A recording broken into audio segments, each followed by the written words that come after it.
मोहब्बत ख़त्म नहीं होती, उसका अंदाज़ बदल जाता है।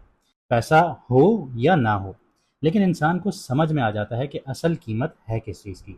और रिश्ते टूटने के लिए नहीं, बल्कि बैलेंस होने के लिए प्रेशर में आते हैं। इसी तरह 3 सितंबर को वीनस जो है वो विर्गो छोड़कर लिब्रा में एंटर हो रहा है, ट्रांजिट कर रहा है। और ये सिर्फ एक साइन चेंज नहीं है, वीनस की कहानी यहाँ पर बिल्कुल एक नए चैप्टर जैसी है। पिछले दौर में वीनस जो था वो विर्गो में नीच का था, वहाँ उसे हर चीज़ को एनालाइज करना पड़ रहा था। चाहे रिलेशनशिप में प्रॉब्लम क्या है, पैसे कहाँ लीक हो रहे हैं, किस चीज़ की वैल्यू कम हो चुकी है, और किस एक्सपेक्टेशंस को रियलिटी के साथ एडजस्ट करना ज़रूरी है। ऊपर से सैटर्न की सातवीं नज़र थी वीनस के ऊपर, यानी फीलिंग्स के साथ रिस्पॉन्सिबिलिटीज़, कंफर्ट्स के साथ अकाउंटेबिलिटीज़, और अट्रैक्शन के साथ रियलिटी चेक भी बहुत स्पीड से चल रहा था। लेकिन अब कुछ सिनेरियोज बदल रहे हैं। वीनस लिब्रा में एंटर कर रहा है, अपने ही घर में जा रहा है, यानी वो जगह जहाँ पर वीनस अपने नेचुरल लैंग्वेज बोलना जानता है, मोहब्बत जानता है, बैलेंस जानता है, ब्यूटी जानता है, डिप्लोमेसी जानता है, अट्रैक्शन जानता है, एग्रीमेंट्स जानता है, लग्जरी जानता है, सोशल कनेक्शंस और फेयरनेस जानता है। विरगोन में जब था तो ये सवाल उठ रहा था कि मसला क्या है, लेकिन जब लिब्रा में होगा तो सवाल ये होगा कि अब इसे बैलेंस कैसे करना है। और यहीं से इस ट्रांजिट की असली कहानी शुरू हो जाएगी। जो रिलेशनशिप पिछले फेज में क्वेश्चंस हुए थे, उनमें अब डिसीजंस आ सकते हैं। जो मिसअंडरस्टैंडिंग एनालाइज हो रही थी, उनमें अब कन्वर्जेशंस के ज़रिए सॉल्व करने का वक्त आ जाता है। जो फाइनेंशियल हैबिट्स रिव्यू हुई थी, उनमें अब बैलेंस और बेटर प्लानिंग आना शुरू हो जाती है। और जो लोग सिर्फ अट्रैक्शन की वजह से ज़िंदगी में थे, तो उनके मुकाबले वो लोग ज़्यादा इंपॉर्टेंट हो जाएंगे, जहाँ पर रिस्पेक्ट, रेसिप्रोसिटी और म्यूचुअल वैल्यूज़ जहाँ पर आ रही होंगी। लेकिन वीनस का स्ट्रांग होना ये मतलब नहीं है कि हर चीज़ ऑटोमेटिकली परफेक्ट हो जाएगी। स्ट्रॉन्ग वीनस चीज़ों को ब्यूटीफुल तो बना सकता है, बट ब्यूटीफुल चीज़ और सही चीज़ हमेशा एक नहीं होती। खूबसूरत चीज़ आप देख रहे हैं और वो बिल्कुल परफेक्ट हो रही है, तो ये भी नहीं होगा, पॉसिबल नहीं होगा। कभी कभी आप इंसान देखते हैं जिससे प्यार करते हैं, वो आपको बहुत खूबसूरत लगता है, लेकिन उसके अंदर भी खामियां होती हैं। किसी रिलेशनशिप की केमिस्ट्री बहुत स्ट्रांग हो सकती है, लेकिन कंपैटिबिलिटी वीक होती हुई नज़र आती है। कोई बिजनेस डील बहुत अट्रैक्टिव लग सकती है, लेकिन टर्म्स और कंडीशन जो होते हैं वो अनफेयर होते हुए नज़र आते हैं। कोई लग्जरी आपको बहुत पसंद आ सकती है, लेकिन उसके फाइनेंशियल बर्डन्स फ्यूचर में प्रॉब्लम बना सकते हैं। इसलिए लिब्रा में वीनस का असली लेसन सिर्फ प्यार नहीं होगा, यहाँ पे जजमेंट भी होगी। और इस दफ़ा एक और इम्पॉर्टेंट चेंज भी आएगा यहाँ पे, कि वीनस अब 7 नज़र से जो सैटर्न की पड़ रही थी उससे बाहर निकल रहा है। यानी वो कांस्टेंट प्रेशर जो वीनस को विर्गो में करेक्शन, रिस्ट्रिक्शन और प्रैक्टिकल रियलिटीज़ का एहसास दिला रहा था, अब उससे बाहर आ रहा है। लेकिन सैटर्न का जो लेसन है वो ख़त्म नहीं होता। अब उन लेसन्स को अप्लाई करने का वक्त आ जाता है। इसीलिए ये ट्रांजिट मुझे एक लाइन में कुछ इस तरह से नज़र आता है कि पहले जो टूट रहा था उसे समझना होगा आप लोगों को, अब जो बच गया है उसे बैलेंस करना होगा। तो इस ट्रांजिट का बेसिक मीनिंग ये है। और वीनस जो है वो लिब्रा का मालिक है, लॉर्ड है, तो इस ट्रांजिट में वीनस की अपनी एनर्जी ज़्यादा क्लियरली एक्सप्रेस होगी। रिलेशनशिप ज़्यादा विजिबल होते हुए नजर आएंगे, सोशल कनेक्शन ज़्यादा मीनिंगफुल होते हुए नजर आएंगे, डिप्लोमेसी का रोल बढ़ सकता है। बिजनेस बिजनेस एग्रीमेंट्स हो गए, कोलैबोरेशन हो गई, ब्रांडिंग हो गई, beauty, fashion, media, art, luxury related fields में मूवमेंट आ सकती है। लेकिन हर मून साइन के लिए ये मैनिफेस्टेशन बिल्कुल अलग होगी, क्योंकि लिब्रा आपकी कुंडली में एक अलग हाउस एक्टिवेट करता है। किसी के लिए मैरिज का चैप्टर ऑन करेगा, किसी के लिए करियर, पब्लिक इमेज का चैप्टर एक्टिवेट करेगा, किसी के लिए इनकम, फाइनेंशियल प्लानिंग का चैप्टर एक्टिवेट करेगा, किसी के लिए फॉरेन कनेक्शन, प्राइवेट रिलेशनशिप्स, और किसी के लिए ट्रांजिट एक बहुत सिंपल लेकिन गहरा सवाल लेकर आ जाएगा। कि सवाल कुछ इस तरह से होगा कि आप जो डिज़र्व करते हैं, क्या आप उसकी कीमत पहचानते भी हैं या नहीं पहचानते? तो अभी अगर आप नहीं पहचानते, तो फिर उसके लिए थोड़ी-सी मेहनत करनी पड़ेगी। तो इस सीरीज़ में हम देखेंगे कि 30 सितंबर के बाद वीनस आपके मून साइन के किस हाउस में एंटर करेगा, और वो हाउस रियल लाइफ़ में क्या रिप्रेज़ेंट करता है। तो वीनस की 7वीं नज़र किस दूसरे हाउस को एक्टिवेट करती है, और विर्गो में जो लेसन शुरू हुआ था, वो लिब्रा में किस रिज़ल्ट्स की तरफ लेकर जाएगा। क्योंकि देखिए, खुदा पाक ने जो प्लानिटरी पोजीशंस बनाई हैं, ये प्लैनेट्स बनाए हैं, इनका एक निज़ाम बनाया है, तो इसके हिसाब से हमें सिर्फ पाथ देखना होता है, पैटर्न देखना होता है, उसके हिसाब से हमें आगे बढ़ना होता है। अब अल्टीमेट जो पावर है वो अल्लाह पाक के पास है। आप दुआ मांगे, अपनी किस्मत बदल भी सकती है, क्योंकि यही हमारा ईमान है। और अगर आप लोग कंसल्टेशन लेना चाहते हैं, personal life, marriage, relationship, career direction, business, finance या फ्यूचर की किसी भी स्पेसिफिक मसले को लेकर अपनी कुंडली के मुताबिक डिस्कस करना चाहते हैं, समझना चाहते हैं, तो स्क्रीन पर दिए गए व्हाट्सएप नंबर पर मैसेज करके आप लोग अपॉइंटमेंट ले सकते हैं। तो अब देखते हैं, वीनस जब आपके घर लिब्रा में वापस आता है, तो आपकी ज़िंदगी में क्या सिर्फ मोहब्बत और सुकून लेकर आता है, या किसी फैसले का वक्त भी लेकर आता है जो आपकी वैल्यू, रिलेशनशिप्स और फ्यूचर की पूरी डेफिनेशन बदल दे। यहाँ पर एक छोटी सी चीज़ मैं ये कहूँगा कि हम लोगों ने सब्सक्रिप्शन बेस्ड मॉडल एक्टिवेट कर दिया है। अगर आप लोग सब्सक्रिप्शन लेते हैं तो अब आप लोग लाइव 1 टू 1 हमारे साथ बैठ के कन्वर्सेशंस भी कर सकते हैं लाइव में।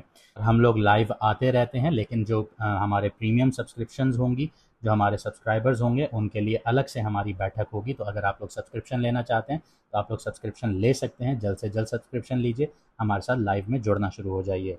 तो अब बात करते हैं एरीज मून साइन वालों की। तो 3 सितंबर को जैसे मैंने आपको बताया कि वीनस घर चेंज कर रहा है, लिब्रा में आ रहा है। तो वीनस आपके रिलेशनशिप और पार्टनरशिप के सेंटर स्टेज पर आपको लेकर आ रहा है। अगला फेज आपको ये समझाने में हेल्प करेगा कि आप रिलेशनशिप में असल में चाहते क्या हैं। सिर्फ अट्रैक्शन या एक्साइटमेंट, या रिस्पेक्ट, बैलेंस, इमोशनल सिक्योरिटी, और एक ऐसा पार्टनर जो आपके फ्यूचर को जेन्युइनली सपोर्ट करे। आप चाहते क्या हैं, ये आपने डिसाइड करना है। अगर पिछले कुछ अरसे से पर्सनल लाइफ में कन्फ्यूजन, डिस्टेंस या अननेसेसरी टेंशन चल रही थी, तो अब जो चीज़ें हैं वो ज़्यादा क्लियरली डिफाइन होने लगेंगी। कुछ रिश्ते आप लोगों को उसमें क्लोजनेस बढ़ती हुई नज़र आएगी, कुछ में बाउंड्री सेट होती हुई नज़र आएंगी, और कुछ लोगों को फाइनली ये समझ आ जाएगा कि जिस रिलेशनशिप को वो बचाने की कोशिश कर रहे थे, क्या वो वाकई दोनों तरफ से इक्वली इन्वेस्टेड था भी या नहीं था। अब मैरिड जो एरीज लोग होंगे उनके लिए ये पीरियड पार्टनरशिप को दोबारा बैलेंस करने का हो सकता है। हो सकता है कि पार्टनर आप पर ज़्यादा टाइम, अटेंशन या इमोशनल कॉर्पोरेशन डिमांड करना शुरू हो जाए, या फ्यूचर से रिलेटेड कोई इंपॉर्टेंट डिसीजन सामने आना शुरू हो जाएं। घर, रीलोकेशन, फाइनेंशियल प्लानिंग, बच्चे या करियर के डिसीजंस को मिलाकर हैंडल करना देखना पड़े आप लोगों को।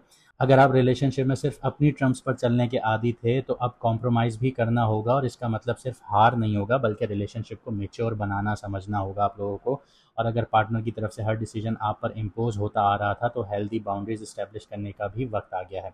सिंगल जो लोग हैं, ये ट्रांजिट काफ़ी नोटिसेबल है आप लोगों के लिए। किसी नए इंसान से मुलाकात, professional environments, social circle, online platform या बिजनेस इंट्रैक्शन या म्यूचुअल कॉन्टेक्ट्स कह लीजिए, उसके ज़रिए आप लोगों की मुलाकात हो सकती है। अट्रैक्शन नेचुरल तौर पर डेवलप होती हुई नज़र आएगी, लेकिन इस दफ़ा आपको किसी इंसान की तरफ पर्सनैलिटी या अपीयरेंस से इम्प्रेस होने के बजाय उसकी कंसिस्टेंसी देखिएगा।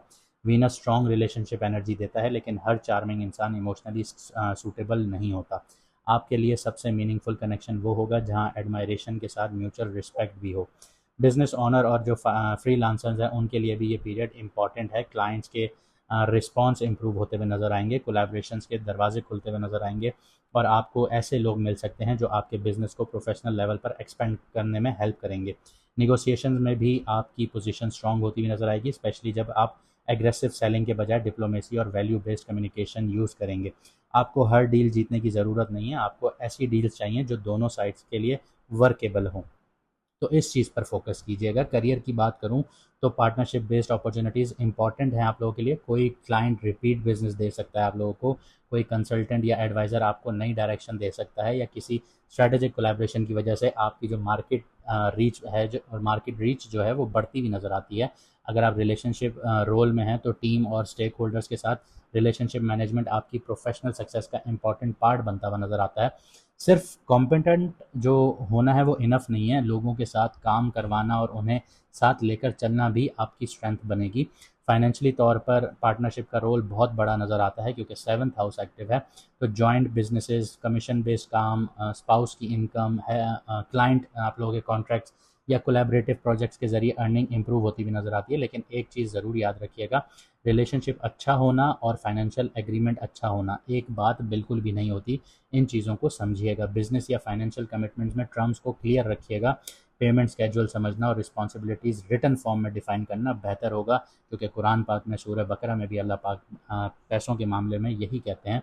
तो इसको लिख कर रिटन फॉर्म में और गवाहों के सामने इसको लिख कर बनाइए, एक एग्रीमेंट बनाइए, तो ये चीज़ें आप लोगों के लिए ज़्यादा बेहतर हैं, ताकि आगे कानूनी मसले ना हो।